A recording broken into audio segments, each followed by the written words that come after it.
Calgary Flames have already made one big move to shake things up this season, acquiring Morgan Frost and Joel Farabee from the Philadelphia Flyers. A new report has revealed that more moves could be incoming as we have a huge update on the trade status of Dylan Cozens of the Buffalo Sabres. It looks like the Flames are now fixated on the young center. I mean, surprise, surprise, we have another Dylan Cozens update for you. We're going to get into all that and more in this video, but first I want to welcome you to Flames Digest. I'm Mark Griffith. If you're new around here and you love the Flames, make sure you subscribe so you can stay up to date on all the latest news, updates, reports, and rumors revolving around your Calgary Flames. We would love to welcome you to the Flames Digest family. And before we get into the trade talk, we do have to talk about last night's game. The Flames were at home to the Toronto Maple Leafs, and it didn't go well for the Flames. Now, did they play a bad game? Not necessarily. The final score was 6-3 for the Leafs, but I have one big question to ask both you as the viewer and just the NHL in general.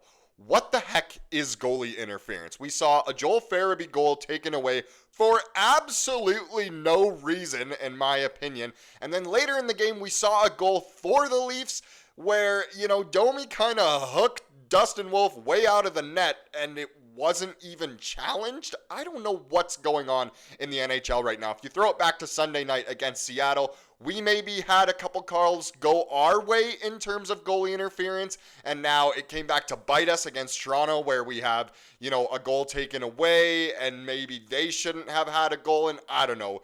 This game had a little bit of everything. It was a strange game overall. It does end up being a 6-3 win for the Leafs, which isn't exactly fantastic for us in our playoff push. The one silver lining that is at least the player who got a hat trick for the Leafs, William Nylander, at least he's born in Calgary, so we have that going for us, I guess.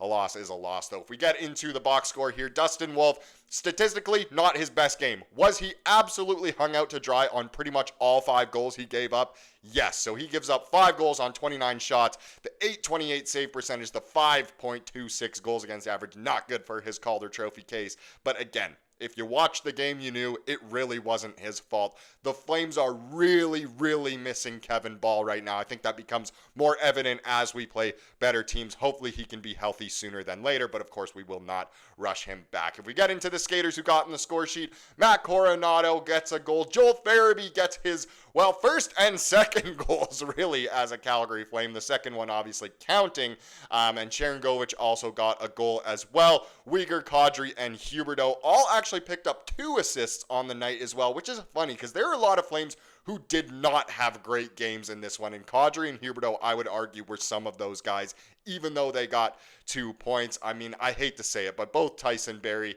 and Jake Bean was really not great last night either. If I had to pick who was the best Flame, it's probably between Coronato and honestly, I thought Joel Hanley actually had a pretty good game, which is a little bit interesting. But either way, no matter what you think of the goalie interference calls or non-goalie interference calls, whatever you want to call it, a loss is a loss, which kind of sucks. But let's get into another Cozens update because that's the real true part of this video. And look, the Flames have been linked to Dylan Cozens since last season even, and it has just continued throughout the offseason and well into this season as well. We have a good article here by Mike Gould. So he, from Flames Nation, he writes, Flames still interested in Dylan Cozens after acquiring Morgan Frost, which is actually kind of a new report from Pierre LeBrun. Now, it's interesting because a couple days ago, Darren Dreger actually spoke about it before Pierre LeBrun, and he said, yes, the Flames are fixated on Dylan Cozens right now, even though they already made one trade, which is interesting because, look, we got a young center already that kind of fits the timeline. Cozens is even younger, and he shoots the way we want, and he's a little bit bigger. So the Flames apparently are still fixated on the man from the Yukon. But let's get in. So even after acquiring Morgan Frost from the Philadelphia Flyers last week, the Calgary Flames reportedly still have their sights set on adding another young center, Dylan Cozens. And this is where it gets really interesting because do the Flames want to get into a bidding war for Cozens? Because it's been reported that almost all the teams in the league, at least 20 of the teams in the league, have apparently shown interest in Cozens. Do we want to get into that bidding war? I'm not too sure. The 23-year-old pivot has struggled at times to live up to the 7-year, $7.1 million AAV contract he signed with the Sabres back in 2023, but he's a semi-recent number 7 overall pick who did score 31 goals in 81 games 2 seasons ago, which now seems like a long time ago if you ask me. As Flames Nation managing editor Ryan Pike would say, Cozens is both big at 6'3" and 194 pounds and local, as he did play for the WHL's Lethbridge Hurricanes. So obviously Lethbridge not too far from Calgary. He also has a tremendous nickname, the Workhorse from Whitehorse. I mean, that is pretty cool. It's a little long, but it is very cool. Through 52 games with the Sabres this season, Cozens has 10 goals and 26 points. So a point every other game isn't what you want out of your former number 7 overall pick. But as we've seen in the past, usually when high-profile players leave Buffalo, they end up doing a lot better. Maybe Cozens could be one of those guys. Here we go with the big new update. So TSN's Pierre LeBrun discussed the Flames' interest in Cozens and how he might fit into a Calgary organization that now includes both Frost and Farabee. Here's a quote from him. Despite being legitimately in a playoff race, Calgary absolutely has a chance to make the playoffs. They're not going to let their short-term goals affect the long-term vision, which is this. Calgary won't go out and spend big assets on rental players, LeBrun said. If they do something else that's at least impactful, it's once again going to be a hockey trade like we saw last week. So with that in mind, there's a name that my understanding is the Calgary Flames remain interested in despite the acquisition last week of Frost and Farabee, and that's Dylan Cozens in Buffalo. Now the Flames have been enamored with him all year long. So clearly there's some interest in it. And like Darren Dreger said, maybe that means the Flames are kind of fixated on, Dylan Cozens. And I'll get into a name that has been reported of potentially going back the other way in a second here, and it might not make everyone happy.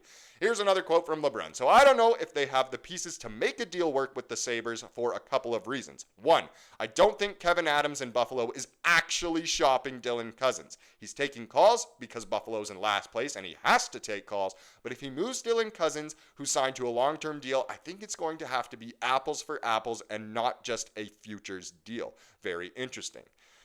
Continued here. And listen, 2/3 of the league has checked in with Buffalo on Dylan Cozens. He's obviously a name that's garnered a lot of attention, but he's a name that fits into what Calgary is planning long-term, a right-shot young center who's 23 years old. So whether or not they can actually get this conversation to go to another level remains to be seen, but he would be a name that remains on Calgary's radar. And that is no shock to any of us, but it seems like things are starting to heat up a little bit. They're starting to escalate.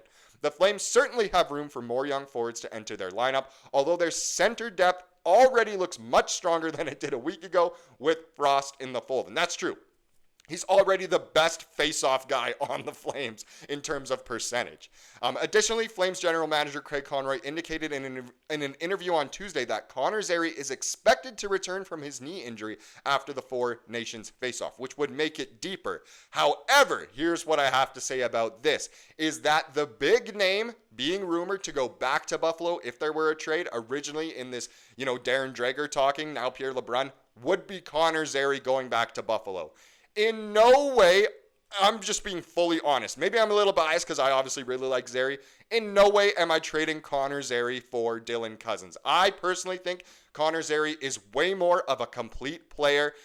He can really do it all. He's been the Flames' most effective player on the power play, actually, so far this year. And Dylan Cozens is low-key a bust at this point. Now, again, you obviously have to trade something good to get something good back. And like I said before, it seems like a lot of players do well once they leave Buffalo. And Dylan Cozens, who knows? Maybe he won't be any different than a Jack Eichel or a Sam Reinhart.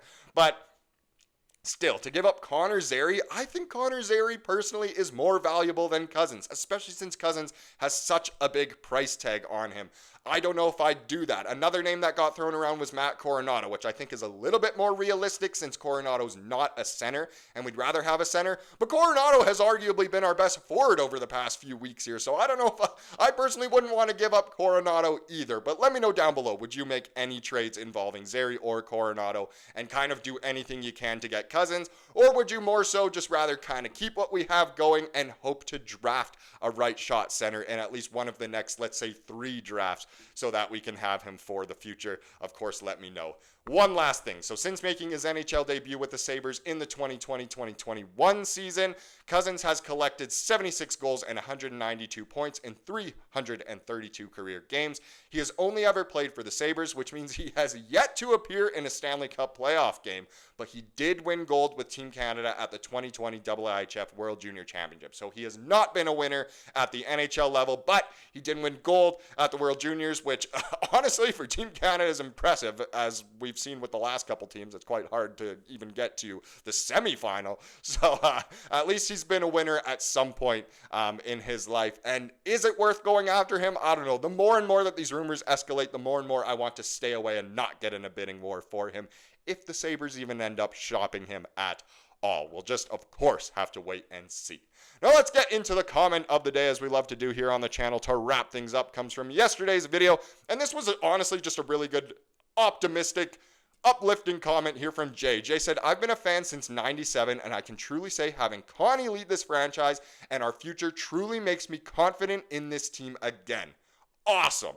I'm looking forward to these exciting young prospects joining the Sea of Red in the new arena, putting a whooping on the Oilers. I definitely hope by the time we have the new arena, the Flames are far superior to the Oilers and can just lay a whooping on them nonstop. But it is true. Yesterday's prospect video, obviously lots of optimism in there. It seems like all of our recent draftees are having very good seasons, which obviously makes the future look so bright, and it really is awesome. We do have all of our confidence in Conroy right now. Love the plan he has laid out. Thank you so much for watching this video. Please subscribe like we saw here today, and have a wonderful rest of your day.